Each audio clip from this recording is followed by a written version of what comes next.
میرے کالم کی voice over دیں گے آپ کو سرفراز راجہ، جو روزنامہ صحافت میں لاہور میں ہمارے رپورٹر ہیں۔ تو سنیے میرے کالم کی وائس اوور سرفراز راجہ سے۔ ہمارے پاس وقت کم ہے اور کام بہت زیادہ کرنا ہے۔ وہ دریا جو زیادہ تر پنجاب سے گزرتے ہیں، جو ایک طرح سے مردہ دریا تھے، یعنی توی، ستلج اور راوی۔ پنجاب حکومت، میں مرکز کی بات نہیں کر رہا، جہاں حکومت کے پاس اب وقت نہیں ہے۔ پہلی بات تو یہ ہے کہ یہ دریا پنجاب سے جہاں جہاں سے گزرتے ہیں، وہاں وہاں ان کو گہرا کرنا ہوگا اور باقاعدہ آرگنائز کر کے اس کو پنجاب سے نکالنا ہوگا۔ دوسرا یہ کہ ہمیں یہ بھی سوچنا ہوگا کہ یہ دریا پنجاب میں جہاں جہاں سے گزرتے ہیں، ان میں سے کون کون سی جگہیں ایسی ہیں جہاں پانی کا ذخیرہ کیا جا سکتا ہے یا بند باندھے جا سکتے ہیں۔ تیسری بات یہ ہے کہ ہمارے جن علاقوں میں نہریں نہیں ہیں، ہمیں اس پانی کو جب بھارت والے چاہتے ہیں دہشت گردی کے ذریعے ہمارا ملک تباہ کر دیتے ہیں۔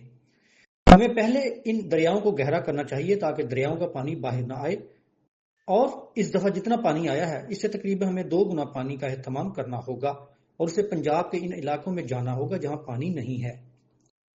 ہم سال کے 3 مہینے ہی ان علاقوں میں پانی دے سکیں، خاص طور پر چولستان میں تو ہمیں اس کو پانی دینا چاہیے۔ میری رائے میں ان دریاؤں کا سندھ سے کوئی تعلق نہیں ہے، ہمیں اس پانی کا ایک قطرہ بھی آگے نہیں جانے دینا چاہیے۔ اسے پنجاب میں ہی استعمال کرنا چاہیے اور اسے اس طرح پلان کرنا چاہیے کہ یہ پنجاب کی تباہی کا باعث نہ بنے۔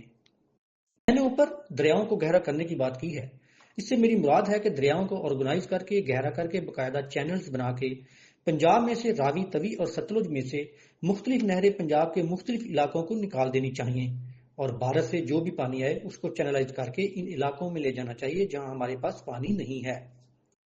میں زراعت یا آبپاشی کا ماہر نہیں ہوں، لیکن اتنا جانتا ہوں کہ اگر ہم ہر سال ایسے علاقوں میں 3 یا 4 مرتبہ پانی دے سکیں تو ہمارا بہت سارا رقبہ قابل کاشت ہو جائے گا، اور جہاں قابل کاشت نہیں ہو سکتا ہے اور جو ویران پڑا ہے، وہاں آپ اسی پانی سے اس کو کھلا چھوڑ کے یا بند باندھ کے وہاں درخت اگائے جا سکتے ہیں۔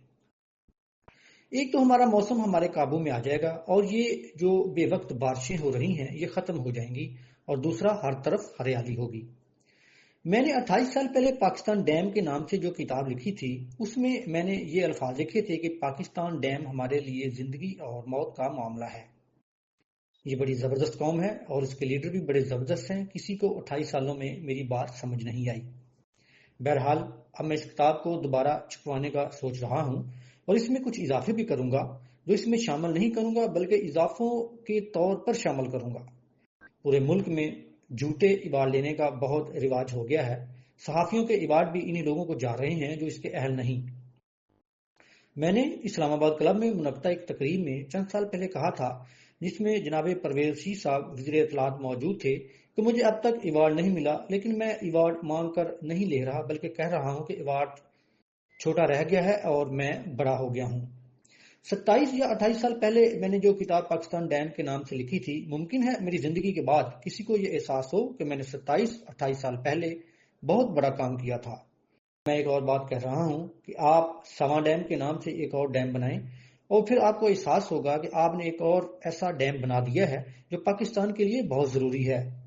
یہ عجیب بات ہے کہ دونوں ڈیم میرے علاقے میں بننے ہیں یا علاقہ ایوان کاری میں بننے ہیں۔ ممکن ہے کہ بعض لوگوں کو یہ مسئلہ بھی ہو کہ آخر اس سے عوانوں کو کیوں فائدہ پہنچے۔